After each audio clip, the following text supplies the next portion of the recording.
Hello everyone, welcome back to my channel. कैसे हैं आप सभी? उम्मीद कर रही हूँ आप सभी बहुत अच्छे होंगे, सेहतमंद होंगे, खुशहाल होंगे, अपना अच्छी तरह से ध्यान रख रहे होंगे। हम सभी मज़े में हैं और आज मैं फाइनली बैठी हूँ एक Q&A वीडियो करने के लिए। ये क्वेश्चन आंसर मैंने आपसे करे थे 4 वीक्स अगो। तो मैं प्लान तो कर रही थी कि एक ही हफ्ते में मैं ये शूट करके वीडियो अपलोड कर दूँगी, बट देन फिर मेरे बच्चे बीमार हो गए। पहले सानवी बीमार हो गई, फिर खुशी बीमार हो गई और उसके बाद फिर उन लोगों का रिज़ल्ट आ गया। तो रिज़ल्ट की formalities, new session and all, तो फिर मैंने सोचा बहुत पुराना हो जाएगा। इससे पहले भी मैंने एक Q&A का पोस्ट डाला था अपने यूट्यूब के कम्युनिटी में, तो उसमें इतने ज़्यादा पर्सनल क्वेश्चन आए थे कि वो वीडियो कभी बनाई ही नहीं। मतलब मैं हिम्मत ही नहीं कर पाई उन क्वेश्चंस को आंसर करने का। बट देन आई थॉट कि जब मैं बोलती हूँ आप लोगों को फैमिली, तो शायद आप लोग के मन में इस तरह के सवाल आते होंगे, तो जितना मेरी प्राइवेसी की हद को इन्वेड ना करे उतना आई मस्ट आंसर। तो मैं एक बहुत बड़ी ओवर थिंकर हूँ। चीज़ें उतनी मतलब वैसी होती भी नहीं है मुश्किल, जितने मेरे दिमाग में वो सोच सोच के हो जाती हैं। तो फाइनली आज मैं आप लोगों के क्वेश्चंस के आंसर करने बैठी हूँ। एंड मैंने बोला था, जब मैंने क्वेश्चंस पूछे थे आपसे, तो मैंने बोला था कि ऑनेस्टली रिप्लाई करूँगी। तो जितना मेरी हद में पॉसिबल है उतना ऑनेस्टली मैं रिप्लाई करने वाली हूँ। तो चलिए शुरू करते हैं। मैं यहाँ पर है ना, इस तरह से मैंने अपना कम्युनिटी पोस्ट खोल लिया है, तो जो क्वेश्चन पहले दिख रहा है उसका आंसर मैं पहले कर रही हूँ। ये वीडियो अगर ज़्यादा लंबी हो जाती है तो मैं इसको 2 पार्ट्स में डिवाइड करके अपलोड कर दूँगी, नहीं तो एक वीडियो मैं इसका अपलोड कर दूँगी जितना भी रहे। तो मैं आपका नाम भी लेती जाऊँगी। तो चलिए आंसर करना शुरू करती हूँ।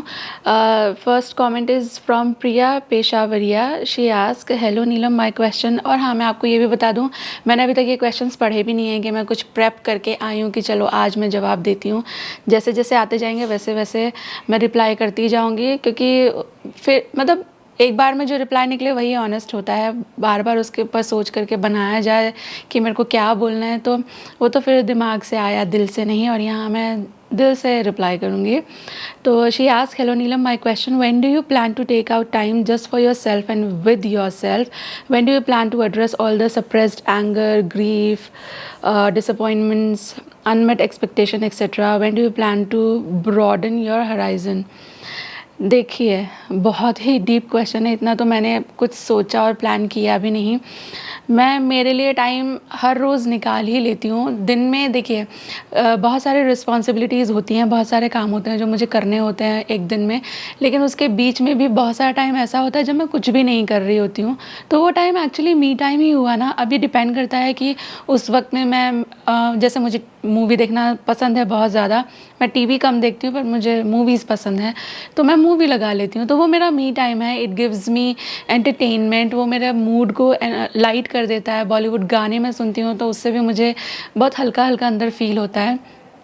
तो एवरी डे मैं मी टाइम मेरा थोड़ा बहुत तो निकाल ही लेती हूँ। और अब तो जब से सानवी 10th में थी ना, this is 3rd year now, क्योंकि अब वो 12th में आई है। तो जब से वो 10th में आई है तब से मैंने अपलोड की जो मात्रा है वो भी कम कर दी है। मैं अब ऑल्टरनेट डे पे अपलोड करती हूँ। पहले तो मैं 5-6 वीडियो पर वीक अपलोड करती थी, तब तो मुझे अपने लिए बिल्कुल भी टाइम नहीं मिलता था।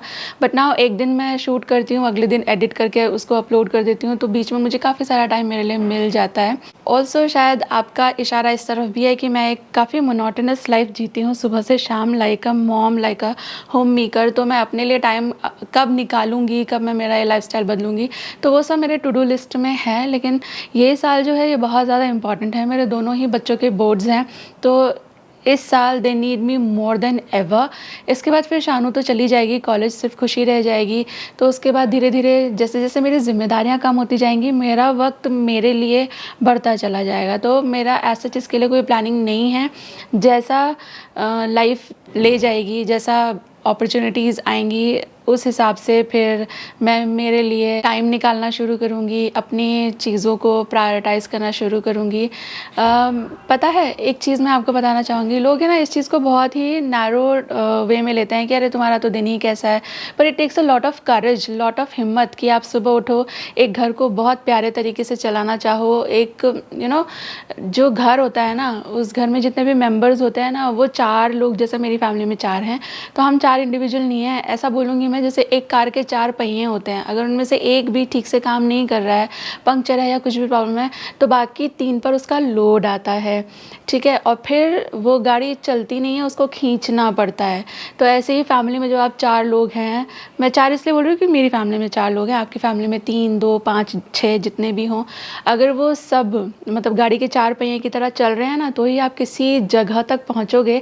अगर एक बैठ जाए ना सेल्फिश होकर कि where is my time, where is me, where is me, तो उसके बाद फिर बाकी 3 को वो बर्डन खींचना पड़ता है। एंड रही बात suppressed anger, grief, disappointment, unmet expectations, तो इसके बारे में मैं क्या कर सकती हूँ? जो चीज़ें मेरे कंट्रोल में हैं उन पे डेफिनेटली आई कुड वर्क। जो चीज़ें मेरे कंट्रोल में है ही नहीं, तो मेरे पास लेट गो के अलावा कोई ऑप्शन नहीं है। मैं आजकल भागवत भी पढ़ती हूँ, आजकल नहीं, कई महीनों से मैंने शुरू किया है, तो उससे भी मुझे यही समझ आता है कि किसी की तरफ देखने से मुझे कोई सवाल का जवाब नहीं मिलेगा, सारे सवालों के जवाब मेरे अंदर ही हैं। मैं किस चीज़ को एड्रेस करना चाहती हूँ, किस चीज़ पे गुस्सा रहना चाहती हूँ, डिसअपॉइंटेड रहना चाहती हूँ, कौन सी मेरी इच्छाएं पूरी नहीं हुई, उनको कितना दिमाग में लेकर आगे बढ़ना चाहती हूँ, या उनको छोड़कर एक नई शुरुआत करना चाहती हूँ, हर न्यू डे को लाइक न्यू बिगिनिंग की तरह से लेकर के वहाँ से हैप्पी रहना चाहती हूँ। तो ये पूरा मेरे कंट्रोल में है। नाउ मैं अभी पीछे का बहुत कुछ भुला चुकी हूँ, बहुत वक्त लगा मुझे, बहुत बहुत डार्क नाइट्स मैंने बिताई हैं, लेकिन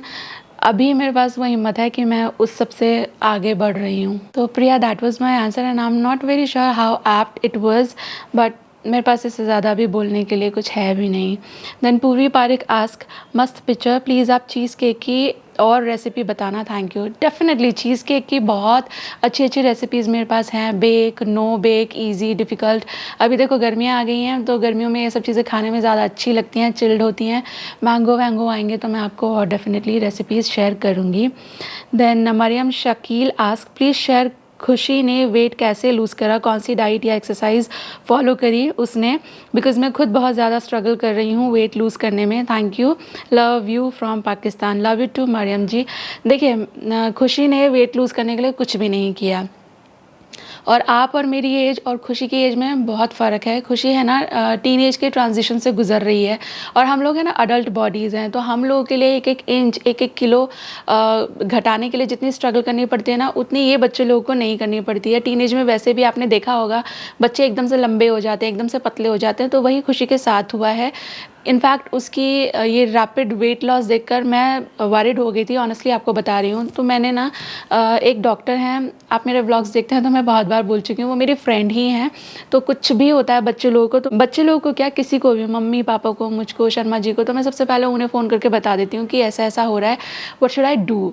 तो वो मुझे बता देती हैं कि आप या तो क्लिनिक आ जाओ, या तो आप ये टेस्ट करा लो, आप वो करा लो। तो एंड लकीली उनका इलाज हम लोग को जमता भी है। तो मैं बहुत वरिड थी खुशी के हिसाब से, कि मुझे भी लग रहा था, और हर आने जाने वाला भी टोक रहा था। मेरे सास ससुर भी ये फील कर रहे थे कि भाई खुशी एकदम से बहुत पतली हो गई है।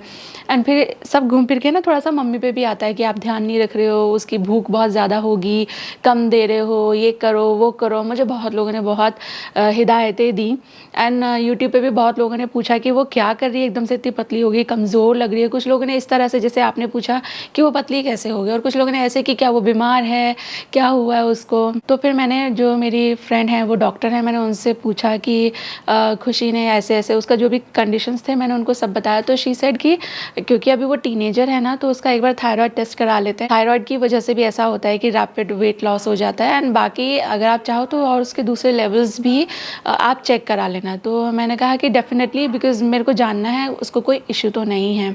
तो उसके हम लोगों ने टेस्ट करवाए, उसके ही नहीं, सानवी के भी टेस्ट करवाए। 7,000 रुपीज़ का पूरा वो जो ब्लड कल्चर क्या होता है, बहुत सारे टेस्ट उन लोगों के रन किए गए, एंड खुशी को टचवुड एज सच कुछ भी नहीं है। इनफैक्ट उसका HB शानू से बेटर है। शानू का HB बिल्कुल लेवल पे है, कम नहीं है, लेकिन वो जो एक रेंज होती है ना उसके मिनिमम वाले पे है, पर खुशी उससे भी बेटर ही है। तो वो है ना एकदम से बहुत हाइट भी आ गई है उसको, आपने देखा शानू से टॉल हो गई है, मेरे लगभग बराबर आने लगी है वो। तो ये जो ट्रांजिशन हुआ है उसके अंदर, तो ये कमज़ोरी नहीं है, ये टीनेज का ट्रांजिशन है। मैंने भी एकदम से हाइट पकड़ी थी अपने टीनेज ईयर्स में, और बहुत लीन हो गई थी मैं भी तब, तो शायद वो मुझ पे गई है। एंड धीरे धीरे एक बार अडल्ट हाइट उसकी आ जाएगी, तो उसके बाद फिर जो खाया पिया है वो ज़्यादातर वेट में ही लगता है, फिर हाइट वाइट नहीं आती बच्चों की। Okay, next question is from Siya Mange. She ask, hello दी, मैं 7 साल से आपके ब्लॉग देख रही हूँ। मेरा सवाल है, आप न्यू घर में कब शिफ्ट हो रहे हो एंड अचानक से क्यों फिर से दूसरा घर लिया आपने? ये भी तो अभी अभी ही लिया था। तो ओके सिया, थैंक यू, आप 7 साल से मुझे देख रहे हो। मतलब बहुत अच्छा लगता है जानकर कि इतने सारे लोग अभी भी जुड़े हुए हैं जो बिगनिंग से मेरे साथ थे। और आपका सवाल, आप न्यू घर में कब शिफ्ट हो रहे हो? तो न्यू घर में हम लोग इसी साल शिफ्ट होने का प्लान कर रहे हैं। और न्यू घर में ऐसा बोलते हैं कि होली से पहले और दिवाली के बाद नहीं शिफ्ट करना चाहिए। तो हम लोग वेट ही कर रहे थे कि होली आ जाए और उसके बाद फिर जो प्रोसीजर होता है वो हम करवाएं। तो प्रोसीजर करने में तो आपको पता ही है, पूजा होती है, देन हम लोग वहाँ पे इंटीरियर भी करवाने का प्लान कर रहे हैं, क्योंकि इस घर में हम लोगों ने एज सच इंटीरियर नहीं करवाया था। मतलब किचन तो करवाया, बाकी किसी भी रूम में ना किसी भी तरह का फिक्स्ड फर्नीचर हम लोगों ने नहीं लगवाया। मैंने ना चश्मा पहन लिया है क्योंकि मुझे वहाँ देखना भी ज़रूरी है। कभी कभी क्या होता है मुझे, क्योंकि मेरी दूर की नज़र कमज़ोर है ना, तो वहाँ पर रिकॉर्डिंग बंद हो जाती है या बैटरी डाई हो जाती है और मैं बोलती रहती हूँ। तो अभी थोड़ा ईजी रहेगा मेरे लिए। तो मैं आपको बता रही थी कि इस घर में हम लोगों ने बिल्कुल भी कोई फर्नीचर नहीं करवाया किचन को छोड़ करके। तब थॉट प्रोसेस ऐसा ही था कि हम इस तरह का रखेंगे। अर्बन स्पेसेस में ज़्यादातर खुला खुला ऐसे ही रखा जाता है। और ऐसा नहीं कि हम लोग को ये पसंद नहीं है, जो भी आता है उसको भी अच्छा लगता है कि थोड़ा डिफरेंट है, फ्रेश लगता है। पर इससे ना दिक्कत ये हो रही है कि स्टोरेज का थोड़ा सा इशू आ रहा है, चीज़ें रखने की प्रॉपर जगह नहीं है। जबकि इससे पहले वाले घर में हम लोगों ने पूरा फर्नीचर करवा रखा था, तो वो काफ़ी ज़्यादा नीट एंड टाइडी लगता था। और फर्नीचर, और मतलब ये फर्नीचर एज इन अलमीरा वगैरह होने की वजह से अच्छी खासी स्पेस भी थी वहाँ स्टोरेज के लिए। तो यहाँ पे वो एक प्रॉब्लम फेस कर रहे हैं हम लोग, तो इसलिए फर्नीचर वहाँ करवाना ज़रूरी है। तो वो फर्नीचर का प्रोसेस होगा, उससे पहले पूजा होगी, तो ये साल में हो जाएगा किसी वक्त। हम लोग प्लान भी यही कर रहे थे कि होली के बाद ही हो, पर सारी चीज़ें हमारे हाथ में नहीं होती हैं। यूजुअली ये होता है, लाइक 10 में से 9 केसेस में ये होता है कि बिल्डर्स लोग आपको एक डेट देते हैं पर वो उसको खींच जाते हैं, बाद में आपको कुछ और ही डेट पे आपका प्रोसीजर होता है। तो अभी वो प्रोसीजर भी अभी बाकी है कि हमको कीज़ हैंड ओवर हो और फिर उसके बाद फिर फर्नीचर शुरू होगा। फिर हम जैसे ही वो कंप्लीट होगा तो शिफ्ट करेंगे। देन यू आस्क्ड कि आपने अभी तो यहाँ पे शिफ्ट किया था, तो ये वाला घर क्यों छोड़ रहे हो? ये वाला घर छोड़ रहे हैं हम लोग, थोड़े से पर्सनल रीजंस हैं। एंड वो वाली जो प्रॉपर्टी है वो काफ़ी ज़्यादा, इनफैक्ट मैं आपको सच्ची बताऊँ, मैंने ना बहुत पहले एक वीडियो बनाई थी कि ये घर मतलब मेरा ड्रीम हाउस टाइप नहीं हो, तो उस पर मुझे बड़ा सारा बैकलैश भी मिला था कि मतलब तुम जाकर देखो, ये देखो, और लोग कैसे, ये लोग कैसे। पर मैं आप लोगों को फ्रेंड समझ के, फैमिली समझ के अपने दिल की बात कर रही थी। तो बस वही है, एक तो थोड़ा सा इन्वेस्टमेंट पर्पस आप समझ लीजिए, और दूसरा ये कि वो घर थोड़ा सा मेरा ड्रीम हाउस टाइप का है। बस यही है, ज़्यादा मोटा कुछ भी नहीं, सिर्फ यही कि थोड़ा सा मूव ऑन, ग्रोथ भी लाइफ में ज़रूरी है। एंड वो एरिया और वो घर का the way it is made ना, मैं आपको दिखाऊंगी जब जाएंगे ना वहाँ पे काम वाम शुरू होगा, तब आप देखना how well ventilated and lit it is है ये भी। लेकिन फिर वही है कि हम लोग को बढ़ना भी था आगे, और फिर हम लोगों ने सोचा इन्वेस्टमेंट कहीं और करके हम यहीं रहें, इससे अच्छा है कि किसी बेटर जगह पे मूव हो जाते हैं। तो मैंने आपको ऑनेस्टी के नाम पे बता तो दिया है सब कुछ, बट आई नो कि बहुत लोग मेरी इस बात से इत्तेफाक नहीं रखेंगे एंड मुझे बैकलैश भी फेस करना पड़ सकता है ना। I am all open to that, आपका जो दिल चाहे, जो समझ आए वो आप लिख सकते हो। And next question is from English corner. She has share your journey on upbringing of your girls, they are really polite and well mannered. Okay, first of all thank you, you acknowledge my efforts. और सानवी खुशी polite हैं, well mannered हैं, इसमें बहुत सारा जो हाथ है वो मेरे हस्बैंड का है। वो लोग वेल मैनर्ड हैं क्योंकि मैं थोड़ी से डिसिप्लिन पे स्ट्रिक्ट हूँ। मैं एक आर्मी चाइल्ड हूँ, मेरे घर में एक अलग डिसिप्लिन का माहौल था, तो वही मैं मेरे घर में भी रखती हूँ। मतलब आज का काम है तो आज, कल पे टालने का कोई सवाल ही नहीं। ऐसा नहीं है कि मतलब बिल्कुल ही स्ट्रिक्ट कि उनको बिल्कुल जीने नहीं दिया जा रहा है, सांस नहीं लेने दिया जा रहा है लिबर्टी की, बट मैं थोड़ी सी स्ट्रिक्ट हूँ। तो जब एक पेरेंट स्ट्रिक्ट होता है तो एक पेरेंट को थोड़ा सा सॉफ्ट होने की ज़रूरत होती है, वो मेरे हस्बैंड हैं। एंड शर्मा जी काफ़ी ज़्यादा बैलेंस्ड इंसान है, और ये तो मैं हमेशा ही मतलब कहती हूँ कि मेरे को थोड़ा सा ऐसा हो जाता है, कभी कभी गुस्सा भी आ जाता है, कभी कभी मैं डिसअपॉइंटेड भी हो जाती हूँ। और मुझे ना ये बात एडमिट करने में बहुत ज़्यादा फ़ख्र होता है जब मैं बोलती हूँ कि मेरे husband is way better than me when it comes to balancing things.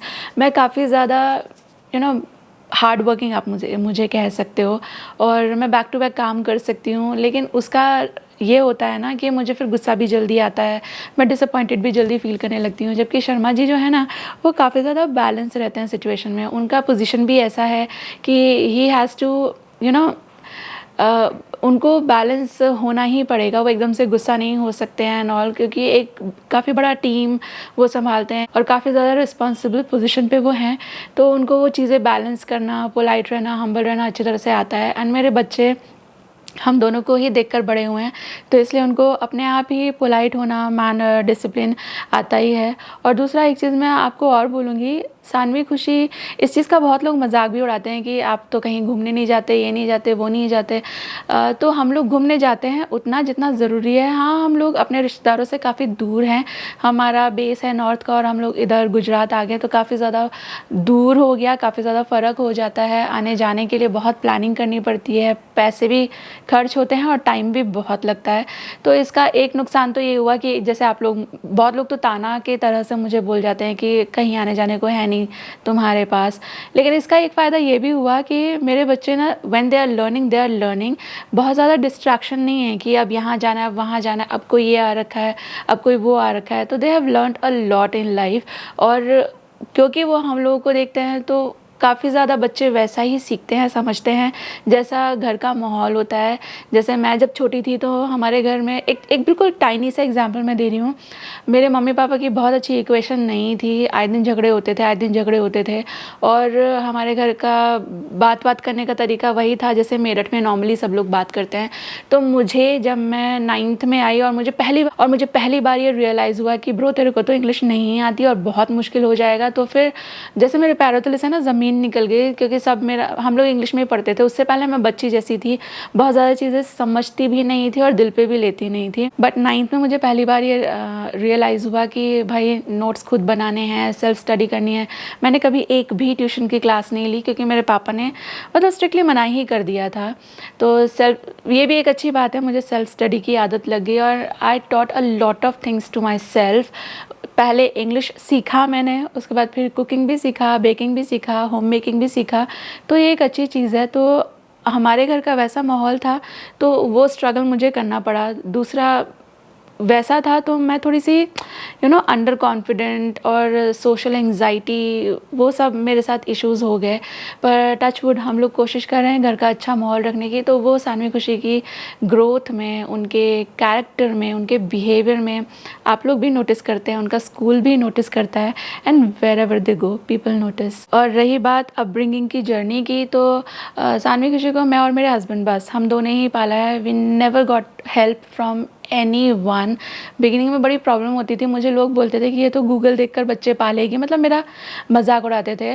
पर सच ही निकला, मैंने बच्चों को गूगल देखकर ही पाला है कि अभी ये हो गया तो अभी क्या करना है। तो बैक देन इतना इजी नहीं था सब कुछ, लेकिन लकीली इंटरनेट था। पर लकीली जब सानवी खुशी को मैं रेज़ कर रही थी तब इंटरनेट था, तब मोबाइल्स थे, तो लाइफ थोड़ी ईजी उसकी वजह से थी। तो मैं अकेले उनको पाल रही थी, like raising them with iron hand. पर मुझे मेरे हस्बैंड का बहुत ज़्यादा सपोर्ट था। मैं शानू को सुबह मालिश करती थी, नहला देती थी, तो शर्मा जी शाम को जब ऑफिस से आते थे ना, तो वो फिर उसको मालिश करते थे और फिर उसको नहला देते। तो बराबर उन्होंने मेरा हाथ बटाया है। और मैं खाना बना रही हूँ तो बच्चों को वो संभालते थे। बहुत बार ऐसे होता था कि मैं खाने बैठी हूँ तो बच्चे लोग को तभी पता नहीं क्यों सूसू पॉटी याद आता है, तो वो धुला देते थे विदाउट ये कि भाई मैं भी थका हूँ, ये है वो है।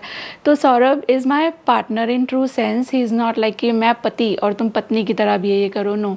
ही helps me like a friend अभी भी। और शानू तो थोड़ी सी ना क्रैंकी बेबी भी थी, मतलब उसको मालिश वालिश करो, नहलाओ धुलाओ सुलाओ तो उतने में वो हैप्पी है। पर खिलाओ पिलाओ इतना, मतलब वो चिढ़ जाती थी ना, उसको खाने का तो कोई शौक ही नहीं है बचपन से। उल्टी पुल्टी चीज़ें उसको पसंद आती हैं। बिगनिंग में भी आइंकिन यानी कि आइसक्रीम, एंड पॉपकॉर्न यानी कि पॉपकॉर्न, तो इस तरह की चीज़ें वो मांगती थी। रोटी सब्ज़ी दाल तो उसे पसंद ही नहीं आती थी। जैसे दाल का पानी बच्चों को देते हैं ना, तो मैं उसको दाल खिलाती थी तो वो ऐसे करके मुंह टाइट कर लेती थी और अंदर पूरे छिलके रोक लेती थी। इतना उसको खाने में प्रॉब्लम होती है बिगिनिंग से।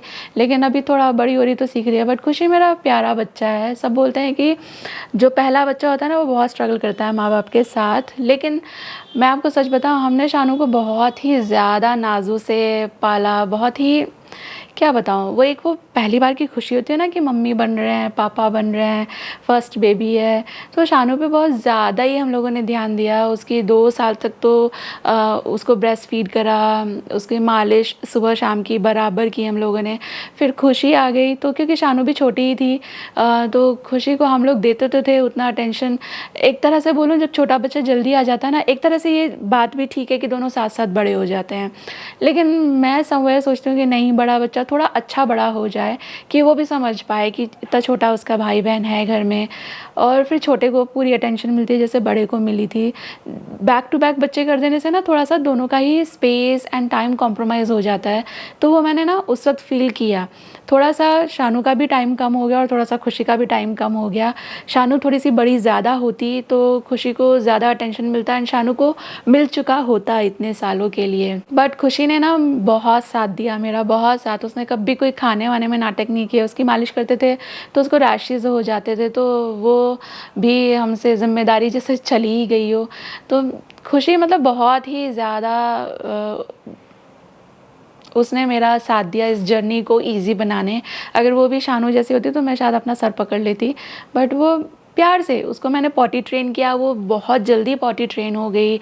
बहुत जल्दी उसने खाना पीना समझ लिया। मैं उसको ब्रश कराती थी तो वो कर लेती थी, जबकि शानू को मुझे बहुत बहुत महीने लगे समझाने में कि बेटा इसको स्पिट करना है, अंदर निगलना नहीं है। जर्नी तो स्वीट एंड सावर दोनों तरह की थी, बट मैं मिस करती हूँ वो दिन। अभी भी कभी कभी मेरा मन करता है कि काश बच्चे छोटे हो जाते तो हर वीकेंड में उनको छोटा कर लिया करती हूँ। मतलब बहुत अच्छा वक्त था वो, और मेरे बच्चों ने भी बराबर साथ दी। अभी बड़े हो गए ना, थोड़ी अपनी मर्जी चलाने लगते हैं। जब छोटे थे ना, इतने अच्छे से हर बात समझते थे, सीखते थे। शानू स्कूल जाती थी उससे पहले ही मैंने उसको सारे colours, numbers, alphabets, body parts सब सिखा रखा था। मतलब मैं उसके साथ एक्टिविटी करती थी कि शानू फ्रिज में से ना एक वेजिटेबल लाओ जो इतनी बड़ी है, जो ग्रीन है, जिसका सरफेस स्मूथ नहीं है, और उसकी एक छोटी टेल है। तो वो है ना, मैं करेले के बारे में बात कर रही हूँ, और वो मुझे ढूंढ के ला देती थी। वो मुझे बताती थी कि मम्मा इसका सरफेस स्मूथ नहीं है। ये सब वो स्कूल में जब जाती थी ना, शी वॉज 3 years old जब हमने उसको स्कूल में एडमिट कराया था, तो उससे पहले उसको ये सब आता था। मैं उसे बोलूँ कि सरफेस स्मूथ है, वेरी लॉन्ग है, तो वो मुझे खीरा ला कर दे देती थी। तो इतनी सारी चीज़ें मैंने उनको सिखाई एंड लकीली उन्होंने सीखा। तो मैं फिर अभी बोलते बोलते ना इमोशनल हो रही हूँ। That was the best phase of my life. Next question is from G Dakshini. She is asking for reasons behind the shifting from your previous home and now from this same growth, better living environment, investment. The next question is from Poonam Sharma ji. Hello Neelam ji, my question is how to give knowledge to daughters about first period and also about sex education. How can we guide them to make a friendship bond between mother and daughter? Please discuss it. It will be very helpful to all the mothers who have daughters. Okay, yes, it's very important and unfortunately ये काम स्कूलों का भी होता है, sex education introduce करना। पर schools में, मतलब मेरे स्कूल में ऐसा था कि रिप्रोडक्शन का चैप्टर नहीं आता है बायोलॉजी में, तो फिर टीचर्स भी पढ़ाते हुए हिचकते थे एंड बच्चे अलग खी कर रहे हैं, आधे बच्चे अलग शर्मिंदा हो रहे हैं।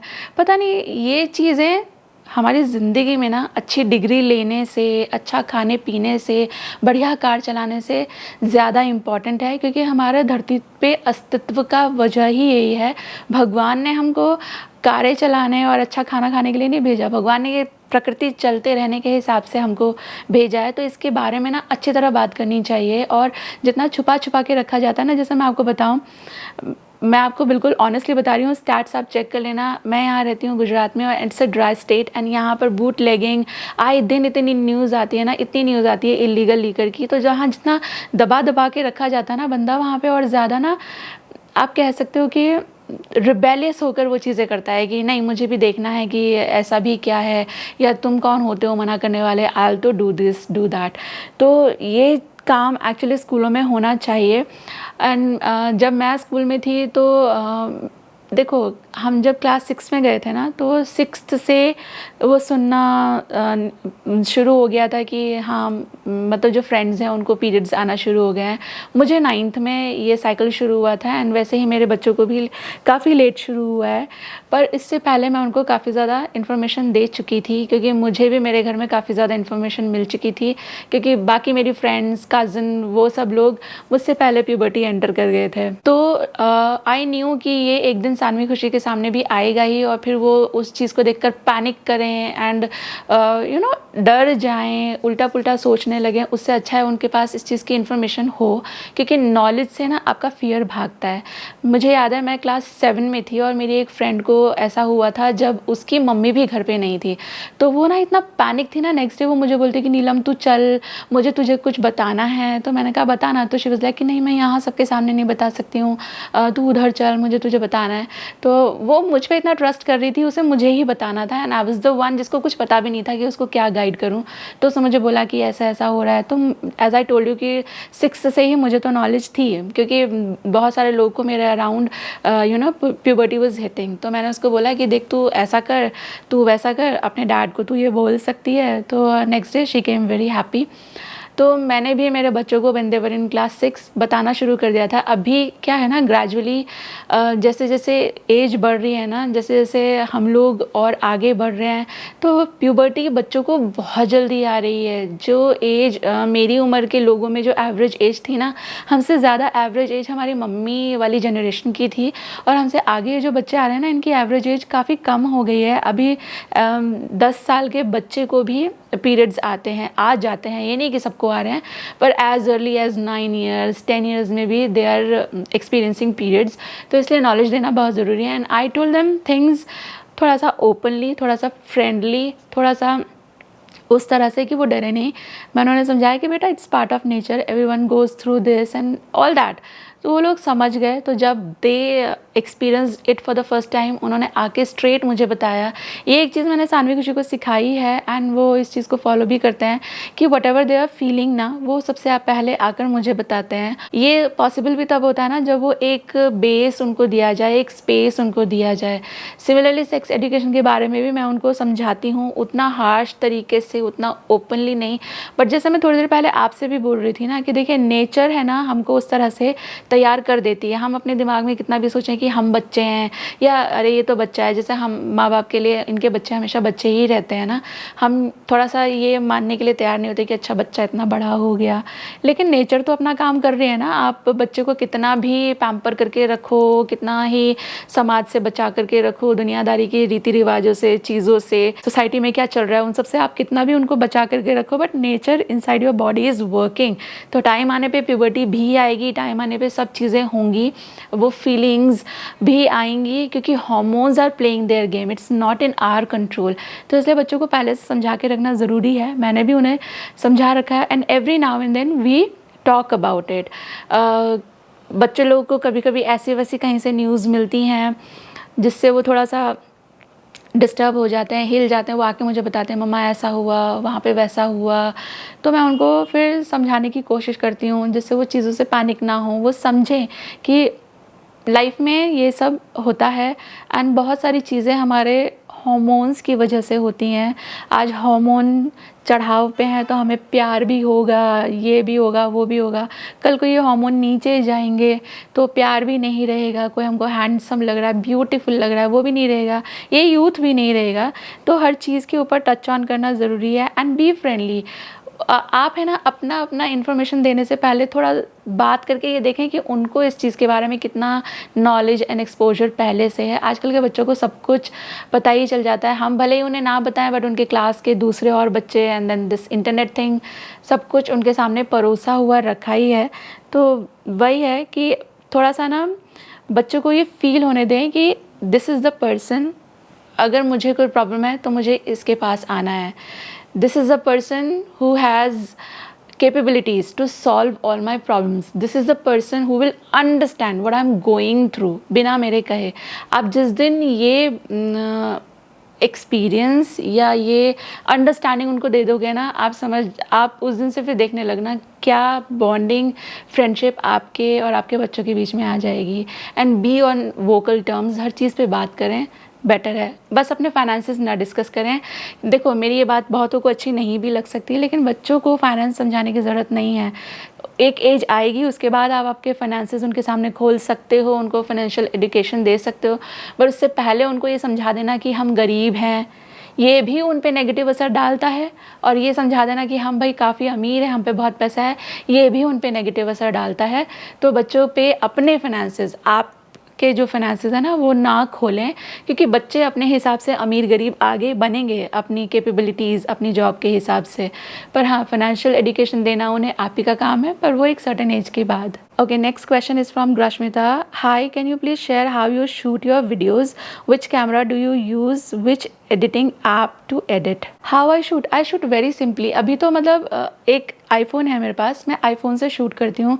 उसको आप कहीं भी खड़ा कर दीजिए, ट्राईपॉड आते हैं उनके ऊपर लगा दीजिए, किसी को पकड़ा दीजिए, तो ऐसे तो शूट हो जाता है। एंड ऐप में क्या यूज़ करती हूँ, आईफोन में ही ना आई मूवी नाम की ऐप आती है, तो उसमें मैं एडिट कर लेती हूँ। तो ऐसा कुछ हाई फाई मेरा कोई सेटअप नहीं है, कोई सिस्टम नहीं है, मैं अकेले ही सब कुछ कर रही हूँ। तो बहुत ज़्यादा कैमरे लगा करके मैं ये सब करूँ तो वो मेरे को ही फिर एडिट करने में टाइम लगता है, और फिर इससे टाइमली फिर वीडियोज़ ना बनती हैं ना अपलोड होती हैं। तो चीज़ें आपको लॉन्ग रन में कंटिन्यू रखनी है तो कीप देम सिंपल। बिगिनिंग में मैं DSLR से शूट करती थी, क्योंकि ये नहीं था मुझे पता कि भाई मुझे ये करना भी है कि नहीं करना है। सिर्फ ये था कि हाँ I want to do this, I can do this. तो मैंने मेरे हस्बैंड को बोला, तो उन्होंने, तब मेरे पास आईफोन नहीं था, मेरे पास सैमसंग का एक फ़ोन था, और सुना बहुत था मैंने कि I movie is the easiest, I movie is the easiest, पर आई मूवी होने के लिए आईफोन होना ज़रूरी है। आईफोन था नहीं मेरे पास, तो हम लोगों ने तब फिल्मोरा नाम का एक एडिटिंग ऐप मैंने डाउनलोड करा था। बाद में मैंने उसका लाइसेंस भी खरीदा, पर बिगनिंग में मैं उसमें ऐसे ही एडिट करती थी। और मेरे हस्बैंड का DSLR, जिससे अगर आप मेरे को शुरू से देख रहे हो ना तो आपको पता होगा मेरे हस्बैंड को बर्ड फोटोग्राफी का बड़ा ज़्यादा शौक था, नेचर फोटोग्राफी का। तो वो उसको यूज़ करते थे यूजुअली छुट्टी के दिन, वीकेंड पे आप कह सकते हो, नहीं तो फिर वो घर में ही रखा रहता था, तो मैं उसका इस्तेमाल करके तब शूट करती थी। और फिर वो ह्यूज फाइल बनती थी, उन्हें पहले ट्रांसफ़र करो लैपटॉप में, फिर एडिट करो, तो बहुत ज़्यादा वक्त मेरा एडिटिंग में ही चला जाता था। ऊपर से मैं काफ़ी नई भी थी, तो मुझे समझ भी नहीं आता था। मैं आपको बिल्कुल ईजीएस्ट वे बता रही हूँ, आपका दिल है तो आप एक आईफोन पुराना भी ले सकते हो, अभी तो पुराने वाले तो काफ़ी सस्ते मिल जाते हैं। इसके अंदर ही इनबिल्ट होता है आई मूवी ऐप, और उसमें बहुत ही कम फीचर्स होते हैं, तो बेसिक एडिटिंग ईजिली आपकी वहाँ पे हो जाएगी। और सेटअप तो देखिए, सेटअप कुछ भी नहीं है, ये लाइट में मैं कर रही हूँ। सेटअप के हिसाब से आपको करना है तो आपके रूम में ही अच्छी और लाइट करवा लीजिए, जिससे आपको बार बार वो artificial light, ring light, bulbs ये वो ले लेकर घूमना ना पड़े। I hope that answers. और एक चीज़ और, जितना अच्छा आपका कैमरा होगा ना उतनी अच्छी आपकी फुटेज आएगी, उतनी अच्छी आपकी वीडियो बनेगी। लाइटिंग का भी बड़ा रोल है, जैसे मेरे इस घर में लाइट कम है, तो मेरी आजकल की वीडियोज़ आप लोगों को डार्क लगती होंगी, तो जितना अच्छा लाइट रहेगा उतनी ब्राइट आपकी वीडियोज़ बनेंगी। और कैमरे से अच्छा होता है, मतलब कैमरा यानी ये फ़ोन का कैमरा जो होता है इससे बेटर होता है DSLR, बट DSLR वही है, एक्सपेंसिव होता है, बल्कि होता है, लार्ज फाइल्स उस पर बनती है। तो आप बिगिनिंग में अपने फ़ोन से भी कर सकते हो, किसी भी एंड्रॉयड फ़ोन से भी ये इजीली हो जाएगा। इतनी सारी और दूसरी ऐप भी आती हैं, जैसे मेरे फादर इन लॉ करते हैं, वो शायद InShot में एडिट करते हैं, तो आप वो भी एक ट्राई कर सकते हो। Next is from Diksha Singh, what do you do for facial hair, any tips? Okay, तो मेरे को है थायराइड और साथ में PCOD, तो इसकी वजह से मुझे एक्स्ट्रा हेयर आते ही हैं। हेयर की कहानी मैं आपको शुरू से बताती हूँ। मैं काफ़ी ज़्यादा फेयर हूँ, तो मेरे जो बाल आते हैं ना, आते तो बहुत ज़्यादा हैं, पर एकदम गोल्डन आते हैं, तो वो ऐसे दूर से देखने से पता नहीं चलता है, ऐसा लगता है क्लियर ही है स्किन, पर कोई पास से देखे ना तो बहुत ऐसे पीच फस, मुझे बचपन में तो बहुत था, बहुत ज़्यादा। तो हाथ में भी काफ़ी ज़्यादा बाल होते थे, पर ये सब गोल्डन होते थे, तो उतना ज़्यादा कुछ फ़र्क नहीं पड़ता था। लेकिन फिर बड़े होते होते मैं वैक्सिंग करवा रही हूँ, थ्रेडिंग करवा रही हूँ, अपर लिप करवा रही हूँ, तो जब आप बार बार वो रूट्स को शॉक देते हैं ना, तो आपकी ग्रोथ रिटार्ड होने लगती है। तो ऐसा ही वो हुआ, मेरी आईब्रोज अभी आप देखो एकदम पतली हो गई हैं। मैंने तो सालों से करी भी नहीं, ऊपर नीचे एक बाल नहीं मैं निकालती आईब्रो में से, सिर्फ मैं थोड़ा सा ट्रिम कर लेती हूँ शेप के लिए। अपर लिप आप बहुत नज़दीक से देखोगे तो आपको गोल्डन गोल्डन बाल दिखेंगे, बट इतनी दूर से आपको क्लियर लग रहा होगा क्योंकि मेरे बालों का कलर ही ऐसा है। ऐसे ही हाथ पे मैं साल में 1 या हद से हद 2 बार वैक्स करवाती हूँ। वो इसलिए क्योंकि थोड़ा सा वैक्सिंग से टैनिंग चली जाती है तो थोड़ा सा एक स्मूथ वो आ जाता है। मैं आपको थोड़ी देर पहले बता रही थी कि मुझे PCOD है, तो इसकी वजह से क्या मैंने नोटिस किया है कि मेरे जो चिन है ना, यहाँ पर जो मेरे इक्का दुक्का बाल आते थे या पीच फज आता था ना, वो थोड़े से कोर्स होते जा रहे हैं and they have a lot of pigment. वो बिल्कुल डार्क बाल आते हैं। तो पहले 2-4 आते थे तो मैं प्लग कर लेती थी, लेकिन अभी मेरी ग्रोथ काफ़ी ज़्यादा इधर हो गई है। ऐसा तो नहीं है कि दाढ़ी जैसी आती है, लेकिन कहीं कहीं दिखते हैं और वो देखने में अच्छे भी नहीं लगते और उनकी ग्रोथ रैपिड है, कलर डार्क है, तो मुझे उनका ध्यान रखने की ज़रूरत पड़ती है। तो मेरे पास है ना बीन वैक्स है, उसको पिघला करके लगा लो तो उससे ईजिली आपके बाल निकल आते हैं। Also I have waxing strips, I have razor, I have epilator, लेकिन आई प्रेफर टू एपिलेट क्योंकि वैसे तो I use to pluck them हमेशा से, पर अभी क्योंकि ग्रोथ ज़्यादा तो कितनी देर प्लग करूँगी, टाइम का भी देखना पड़ता है। मेरे पास आजकल टाइम वैसे भी बहुत कम है, तो मैं क्या करती हूँ, मैं एपिलेट कर लेती हूँ महीने 1.5 महीने में एक बार। फ़िलिप्स का सैटिनल है, आप सर्च करेंगे तो आपको इजीली मिल जाएगा। और वो भी व्हेन खुशी वाज बोर्न ना, when I was pregnant with खुशी, तब मेरे हस्बैंड ने मुझे गिफ्ट किया था किसी बर्थडे पे, तो तब से वो अभी तक अच्छा काम कर रहा है। तो that's how I remove my facial hair, क्योंकि वैक्स करने से ना आपकी स्किन खिंचती है तो स्किन लूज़ होती चली जाती है, तो इसलिए मैं वैक्स नहीं करती अब फेस पर। पहले करती थी, as I was telling you कि मेरे पास बीन वैक्स है, एक ही डब्बा मैंने मंगाया था और 4 से 8-10 बार यूज़ किया होगा, आई वोंट लाई। बाकी तब से वो रखा ही हुआ है, उसको इस्तेमाल करने का मुहूर्त ही नहीं आ रहा है, मेरा मन ही नहीं करता उसको फेस पे इस्तेमाल करने का। तो इसलिए आई एपिलेट दिस एरिया, यहाँ पर मैं रेज़र से थोड़ा काट लेती हूँ एंड दिस एरिया मैं कभी कभी बीन वैक्स कर लेती हूँ और कभी कभी मैं प्लग कर लेती हूँ, बिकॉज आई हैव बहुत ही लिमिटेड ग्रोथ। ऑल्सो हाथ पे मैंने आपको बता ही दिया। तो फेशियल हेयर पे मैं रेज़र नहीं इस्तेमाल करती। मुझे बहुत पहले सिरोना नाम का एक ब्रांड आपने सुना होगा, उनके साथ मैंने कोलैब किया था, तो they had sent me this razor. तो मैंने उनको बोला कि मैं फेस को शेव नहीं करती, तो दे वर लाइक कि चलो ठीक है, it's okay, it was a complimentary gift to you. तो मेरे पास अभी भी रखा है एंड मैं भले ही कितने भी लोग बोलते हो कि फेस पे रेज़र आप चला सकते हो, कोई प्रॉब्लम नहीं होती, बट मुझे लगता है कि प्रॉब्लम होती है। मैं अपने अंडर आर्म शेव करती हूँ एंड मैंने देखा है कि ओवर द ईयर कितना फ़र्क आता है बालों की थिकनेस में और उस फील में ना। आपने अभी किया, अभी स्मूथ लगता है, लेकिन शेव किया हुआ बाल जड़ से तो जाता नहीं ना, तो वो जब कट जाता है ना, and I have a very पतली skin and light colour skin, तो मेरा ना वो ऐसा हल्का दाना जैसा दिखने लगेगा अगले ही दिन से, और फिर वो बाल बाहर आ जाएगा तो मज़ा नहीं आता उसमें। तो शेविंग तो मैं बिल्कुल भी मैं सजेस्ट भी नहीं करूँगी, बिकॉज़ शेविंग कोई कितना भी बोले कि कोई फ़र्क नहीं पड़ता, पर आपके एजेस ब्लंट हो जाते हैं तो वो फील भी वैसी आती है, ऐसे सॉफ्ट नहीं लगते हैं आपके गाल। वो शार्प एज वाले, ब्लंट एज वाले जो आपके हेयर है ना यहाँ पे शेव करने के बाद, उससे फिर वो एक अलग ही फील आती है। तो मैं अगर आपको इतना ज़्यादा इशू है फेशियल हेयर का, तो you can try epilating, and if your pocket allows, so try laser. Next is from Rida Fatima Kazmi.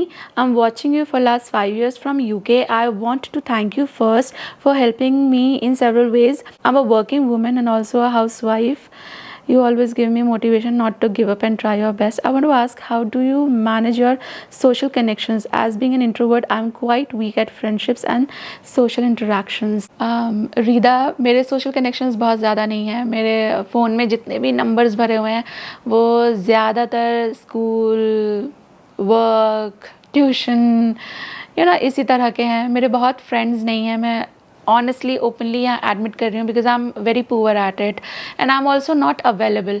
ऐसा नहीं है कि मेरे फ्रेंड्स नहीं हैं, बनाना बहुत आसान है। पता नहीं क्यों मुझसे लोग हैं ना बहुत पर्सनल बातें शेयर कर जाते हैं, पता नहीं उनको क्या फ़ील होता है।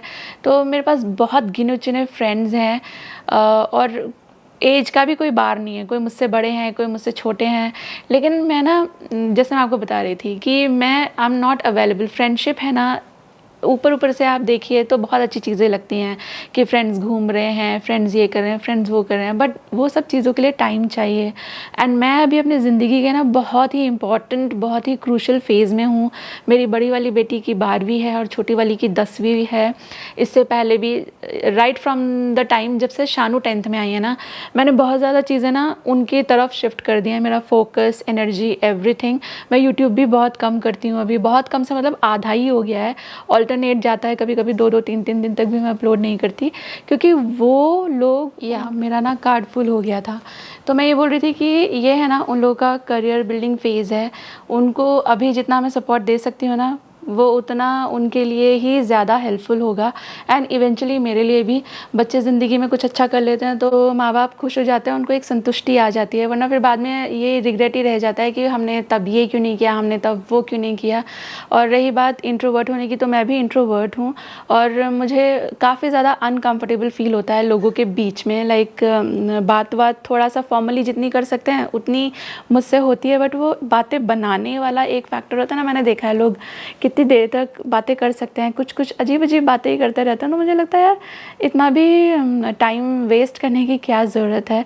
और रही बात फ्रेंडशिप की, तो जैसे मैं थोड़ी देर पहले बता रही थी ना, देखने में बहुत अच्छा लगता है कि फ्रेंड्स साथ में घूम रहे हैं, फ्रेंड्स ये कर रहे हैं, फ्रेंड्स वो कर रहे हैं, लेकिन इनमें से सच्चे फ्रेंड्स कितने हैं आपके?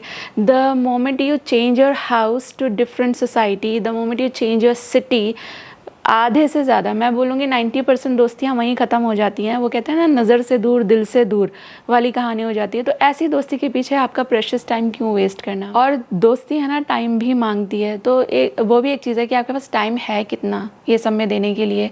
और इंट्रोवर्ट होना कोई बुराई नहीं है, ऐसा समझाया जताया जाता है कि आपके तो दोस्त नहीं हैं, आप तो कहीं आ जा नहीं सकते, पर इसमें क्या बुराई है? एक बंदा जो जितना ज़्यादा अपने साथ रहता है ना, अपनी कंपनी में रहता है, उतना ही उसका ये होराइज़न वाइड होता है, उतना ही वो इमोशनली स्ट्रॉन्ग होता है वुड से। तो आपके पास बहुत सारी जगहें हैं जाने की, या दिन भर आपके घर में लोगों का तांता लगा रहता है, तो इससे ही आपकी क्वालिटी ऑफ लाइफ डिफाइन होती है? ऐसा नहीं है। और रही बात सोशल इंटरेक्शंस, तो आप जितना ज़्यादा इन्फॉर्म्ड होंगे, नॉलेजेबल होंगे, वेल रेड होंगे, उतने ही ज़्यादा आप कॉन्फिडेंट होंगे, उतना ही ज़्यादा आपका जो इंटरेक्शन है वो ईजी एंड स्मूथ होगा।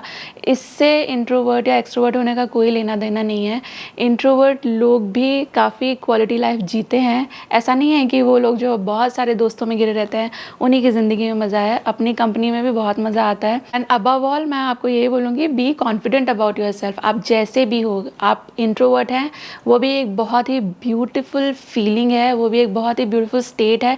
इसके लिए खुद को आप कम मत समझो। दूसरा ये कि इंटरेक्शंस में या फ्रेंडशिप में आप वीक हो, ये सब जो मैं बोलूँगी ये एक्टिविटी हुई, तो ये 2 लोगों का काम होता है ना। आप अकेले इंटरेक्ट नहीं कर सकते, आप अकेले फ्रेंडशिप नहीं कर सकते ना। इसके लिए सामने से भी उतना ही इनपुट आना चाहिए। आप इसका ब्लेम अपने ऊपर मत लो कि मैं फ्रेंडशिप में वीक हूँ।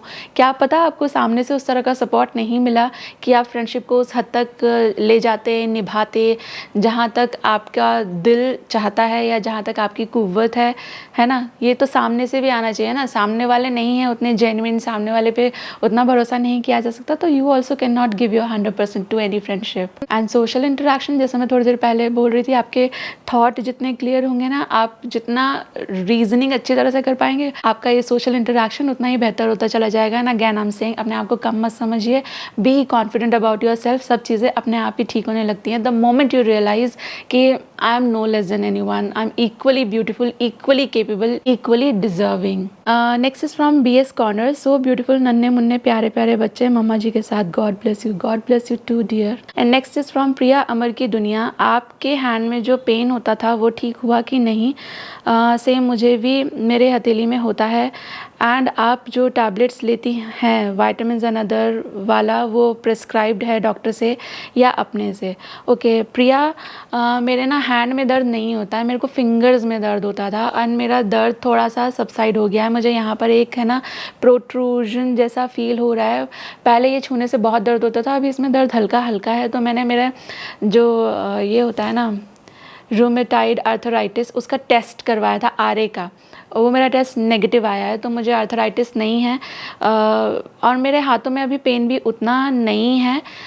हथेली में तो मुझे कभी पेन फील हुआ ही नहीं, बट मुझे इन जनरल थोड़ा सा हाथों में ना ऐसा बोलते हैं ना कि शरीर में जान ही नहीं है, थका मतलब ताकत नहीं है, वैसा वैसा मुझे कभी कभी फील होता है शोल्डर्स को लेके। एंड आई नो ये है ना, ये शायद थोड़ा सा उम्र का भी तकाजा है, मुझे स्ट्रेंथ ट्रेनिंग करने की ज़रूरत है। अभी मेरा ज़्यादातर काम बस ये कलाई चलाने का ही है, बहुत ज़्यादा इधर पे स्ट्रेंथ नहीं, मतलब ऐसा कोई काम है ही नहीं जहाँ से यहाँ पे स्ट्रेंथ आए। तो इसका एकमात्र तरीका एक्सरसाइज करना ही है, वो मैंने प्लान कर भी रखा है। मेरा एक बहुत ही सीरियस वाला मेडिकल कंडीशन है, उस पर आई एम वर्किंग। वो जैसे ही ठीक हो जाएगा I definitely maybe I start going to gym, या घर पे मैं अपना रूटीन बना लूँगी। ऑल्सो आपने पूछा कि मैं जो सप्लीमेंट्स लेती हूँ वो मैं खुद से ले रही हूँ कि डॉक्टर से पूछ के। तो मेरी जो डॉक्टर है, मैंने आपको बताया, मैंने अपने काफ़ी सारे टेस्ट करवा रखे हैं, तो उसके हिसाब से जो ज़रूरी होता है वो मुझे बता देती हैं, तो वो मैं ले लेती हूँ। और एक पर्टिकुलर एज हो जाने के बाद है ना, कुछ एक चीज़ें आप खुद ही आपकी डाइट में डाल सकते हो, जैसे कि कोलेजन हो गया, आप ले सकते हो। प्रोटीन के लिए आप ले सकते हो एक्स्ट्रा कुछ भी, कैल्शियम के सप्लीमेंट आप ले सकते हो, फ़िश ऑयल भी बहुत लोग लेते हैं, एंड आजकल मैग्नीशियम भी एक नया है ट्रेंड में। तो आप आपके टेस्ट वगैरह करवा लीजिए, आपके डॉक्टर जो आपको बोलते हैं वो तो डेफिनेटली आपकी डाइट में रखो, बट आप ये कोलेजन एंड ये सब चीज़ें खुद से भी ले सकते हो। नेक्स्ट इज़ फ्रॉम वर्षी दी, आप जो हाथ में कड़े पहनते हो वो कहाँ से लिए हैं? गोल्ड के हो तो डिज़ाइन बताना। इसका कुछ भी डिज़ाइन नहीं है यार, ये एकदम सिंपल है। ये देख लो आप, ऐसे हैं ये, और 2 हैं, और ये मैंने तनिष्क से लिए थे। Look at this design, this are very basic and simple. Next is from Krish. Recently saw a video of you buying a home and assigning home interiors for it. Can you please share the details of the budget required for doing 3 BHK? Okay, तो हम लोग जिस interior वाले firm के पास गए हैं ना, उन्होंने हमको एक बजट तो दिया है, लेकिन ये बजट सिर्फ ऑन पेपर्स होता है। बाद में है ना, आप कैसा मटेरियल चूज़ करते हो, क्या डिज़ाइन में फेर फार कराते हो, क्योंकि ये लोग है ना आपका 2 BHK, 3 BHK, 4 BHK के हिसाब से आपको पैकेज असाइन करते हैं, और पैकेज में भी वो लोग बताते हैं कि स्टैंडर्ड या प्रीमियम, बेसिक, इस तरह के उनके डिफरेंट पैकेजेस होते हैं। और उसमें फिर वो लोग वो लोग क्या देंगे, उसमें लाइट्स कैसी होंगी, चिमनी गैस कैसा देंगे, सोफ़ा वगैरह कैसा बनाएंगे, वो वैसा उसमें बताते हैं। आप उसमें अगर एड ऑन कराना चाहते हो, आपको और क्वालिटी प्लस करके चाहिए, तो फिर दे चार्ज यू उसके हिसाब से। और आप उन्होंने बोला 12 लाइटें लगाएंगे, आपको 16 लगवानी है, तो दे चार्ज यू उस हिसाब से। तो आप बजट की बात कर रहे हो तो देखो, हर एक का ना बजट अलग होता है। हम लोगों ने है ना एक इंटीरियर डिज़ाइनर, मतलब वो प्राइवेट अपने आप से अकेले से ही काम कर रही थी, उनकी भी हेल्प ली, उनके भी कोट्स लिए, और बहुत ही उन्होंने तो हवाई जहाज़ बताया। जबकि ये प्रॉपर एक कंपनी है, they have a way of working things, एक प्रॉपर चैनल एंड सिस्टम है, तो उन लोगों का बजट वहाँ से काफ़ी ज़्यादा डिफरेंट है। ऑल्सो ये लोग हम लोगों को पैकेज दे रहे हैं, जैसे कि समझिए 2 BHK का 8-10 लाख, और मतलब 8 तो होगा ही होगा, 10 तक पहुँच जाएगा अगर आप चेंज कराते हो चीज़ों में। और इसमें ये लोग, ये जितने भी शो पीस वगैरह होते हैं, फैंसी लाइट्स होते हैं, मैट्रेस, ये सब ये लोग नहीं गिनते, पर उस बेसिक में ही आपको थोड़ा समझ रहे हो आपने बोला कि मुझे ये नहीं, ये वाला मटेरियल चाहिए, तो उस हिसाब से बढ़ जाता है कॉस्ट। और 3 का 12 से शुरू होता है, 3 BHK का। तो जो वो लड़की मैं आपको बता रही हूँ ना, शी वाज तो आस्किंग पर स्क्वायर फुट भी मेरा चार्जेस होगा, तो वो हम लोग को थोड़ा कुछ समझ नहीं आया। तो अलग अलग तरह के इंटीरियर वाले अलग अलग तरीके से चार्ज करते हैं, बट ये स्टैंडर्ड हमारे यहाँ पर प्राइसिंग है जो मैंने आपको बताया। Next is from Avni Hiren Kumar. मेरा क्वेश्चन ये है कि आप घर शिफ्ट क्यों कर रहे हो, व्हाट इज़ योर एज, आपकी शादी कौन सी ईयर में हुई थी? घर शिफ्ट का मैं आपको बता चुकी हूँ, माई एज इज़ 43, मैं इस साल अप्रैल में 43 ईयर्स हो गई हूँ, और मेरी शादी हुई थी 2007 में। Next is from Sindhu Y. आपकी बेटियाँ बहुत अच्छी हैं, वेल मैनर्ड हैं, मुझे ये जानना है मैम कि अपनी बेटियों के कपड़े और बाकी नेसेसरी चीज़ें आप कहाँ से परचेज़ करते हो? ओके सिंधु, मैं है ना, अभी मेरे बच्चे हैं ना, बच्चे वाली कैटेगरी में नहीं हैं, वो उनके ऊपर है ना SM ये जो साइज़ होते हैं यूनिवर्सल, वो आ जाते हैं। तो उनकी शॉपिंग में ज़्यादातर करके Pantaloons, west side and Zudio से भी करती हूँ। मैं उन लोगों के लिए ऑनलाइन नहीं मंगाती, जैसे मैं अपने लिए तो मिंत्रा से मंगाती हूँ, क्योंकि मुझे पता है भाई मेरे को ऐसा चाहिए वैसा चाहिए। उनके साइज़ का अभी थोड़ा सा सेट नहीं है, तो उनके कपड़े मैं ट्रायल के बाद ही लेती हूँ। अमेज़ॉन से हम लोग कपड़े कभी भी नहीं मंगाते, इक्का दुक्का चीज़ों को छोड़ करके। तो सानवी खुशी के कपड़े हम लोग फिर ज़्यादातर पैंटलून्स, वेस्ट साइड और कभी कभार हम लोग शॉपर स्टॉप भी चले जाते हैं, पर वहाँ से मुझे याद नहीं लेटली हम लोगों ने कुछ ज़्यादा ख़रीदा हो। हाँ, एक और जगह है marks and Spencer's. Also lately हम लोग मैक्स भी जाने लगे हैं। मैक्स से भी अगर अच्छा मिलता है तो ले लेते हैं, नहीं तो फिर आगे उसके आगे ही हमारे यहाँ पे फिर पैंटालून्स पड़ता है, वहाँ चले जाते हैं। Next is from Anay. आपने कुछ दिनों पहले आपकी कोई परेशानी जाहिर की थी कि बेटी के मोबाइल को लेकर। आप चाहे तो आपकी प्रॉब्लम बता सकती हैं खुलकर। हम सभी एक ही नाव के सवार हैं। बच्चों को बड़ा करते वक्त पेरेंट्स को कोई ना कोई समस्या का सामना करना ही पड़ता है। ओके अनय, तो problem excessive internet usage and lot of chat chat chat, यही था। इतना कि वो ना पढ़ने में कम दिमाग दे रही है। उसकी कुछ फ्रेंड्स 10th के बाद स्कूल छोड़ करके यहाँ वहाँ चली गई थी, दूसरे स्कूल। तो जब बच्चों से अभी वो स्कूल भी नहीं जा रही थी, वो कॉन्सेप्ट स्कूलिंग में थी, तो वो एकदम से फिर ये होता है ना कि फ्रेंड्स नहीं हैं। तो इसके चक्कर में वो है ना बहुत ही ज़्यादा टाइम उनके पीछे बातें करने में, चैट चैट चैट पे वेस्ट कर रही है, बहुत ही ज़्यादा टाइम इंटरनेट पे वेस्ट कर रही है, and this Korean this that. तो इसकी वजह से हाँ, उसका जो टाइम जो पिछले साल तक पढ़ाई के लिए देती थी, एक रूटीन बना रखा था, उससे वो बिल्कुल ही भटक गई। मतलब पता नहीं कहीं उसको 11th को एकदम जैसे लाइटली ले लेते हैं ना बच्चे कि बोर्ड्स तो है नहीं, इजी है और इन हाउस एग्ज़ाम होंगे। तो वो प्रॉब्लम मैं आपके साथ शेयर कर रही थी। तो मैं यही बोल रही थी कि ऐसा भी नहीं है कि फ़ोन हम उनको ना दें, है ना, वैसा तो चलेगा नहीं। बाहर जाते हैं बच्चे, अकेले रहते हैं। अभी 1-2 दिन पहले की मैं आपको बात बताती हूँ। वो गई थी ट्यूशन और वहाँ पर शटर डाउन था, उसके सर ही नहीं आए थे टाइम पे। तो मैंने उसको बोला कि बेटा वीडियो कॉल ऑन करके रख जब तक सब लोग वहाँ आ ना जाएं। तो सेफ्टी सिक्योरिटी बड़ी चीज़ है। इसके लिए उनको इंटरनेट लोडेड और कॉलिंग अनलिमिटेड लोडेड फ़ोन दिया कि सेफ्टी कम्स फर्स्ट। लेकिन बच्चे इन सब चीज़ों का नाजायज़ फ़ायदा उठाने लगते हैं। मुझे है ना, मैं नाम नहीं लूँगी, but somebody wrote me this on Instagram कि पता नहीं 17-18 साल की उनके रिलेशन में एक बच्ची थी जिसका किसी के साथ अफेयर हो गया, एंड उसने घर भी छोड़ दिया इस सब को लेकर, एंड उनके घर वाले बहुत ज़्यादा परेशान हैं। तो ये सब साइड इफ़ेक्ट होते हैं इन चीज़ों के। आप बोल रहे हो ना कि हम पेरेंट्स सब एक ही नाव के सवार हैं, तो मोरलेस सेम सबकी लाइफ में चल रहा है। ये बड़े बच्चे जो होते हैं ना, ये इतने भी बड़े नहीं हैं कि अपनी ज़िंदगी का कोई स्मार्ट फैसला ले सकें, पर ये इतने छोटे भी नहीं रह गए कि मम्मी पापा की बात ब्लाइंडली समझ लें। ऊपर से इनको ये भी होता है कि अरे मतलब मेरी बात, मेरी लाइफ, मेरा सोच, तो उसको एक्नॉलेज करा जाना चाहिए, उसको इम्पोर्टेंस दिया जाना चाहिए। तो a lot on these lines that I was facing. Hindi gaming master, beautiful picture, thank you so much dear. Next is from Saugat Sandeep. Hi dear, how are you? मुझे पूछना है कि आप गुजरात कब तक रहोगे, मीन्स वहाँ से और कहीं जाने का भी प्लान है क्या इन फ्यूचर? यार जब हम लोग गुजरात आए थे ना, तो यही सोच कर आए थे कि 2 इयर्स 3 इयर्स मैक्सिमम, क्योंकि जो IT वाले होते हैं ना, वो 2 से 5 साल में मूव कर ही जाते हैं, उनको अपॉर्चुनिटी मिल ही जाती है। मैं बीच बीच में चश्मा पहन लेती हूँ सो दैट मैं वहाँ देख सकूँ क्लियरली। पर क्या हुआ ना, मेरे हस्बैंड यहाँ आए, इनको इतनी अच्छी लग गई ये जगह, उनका पैकेज वैकेज भी अच्छा था। ये छोटी सिटी है, यहाँ उतना भी ज़्यादा कोई खर्चा भीड़ भड़का नहीं था, तो बहुत सही सा ही लग रहा था। तो उन्होंने उस वक्त काफ़ी सारी अपॉर्चुनिटीज़ को डिक्लाइन कर दिया, उनका जाने का मन ही नहीं हुआ। लेकिन अब धीरे धीरे हम लोग ऐसे फंस गए हैं, बच्चों का स्कूल भी है, मतलब ये मूव होने का मतलब है बहुत सारी चीज़ें मूव करना। तो अभी तो हम गुजरात में ही हैं, फ्यूचर में तो भगवान ही जानते हैं हम कब तक यहाँ रहेंगे।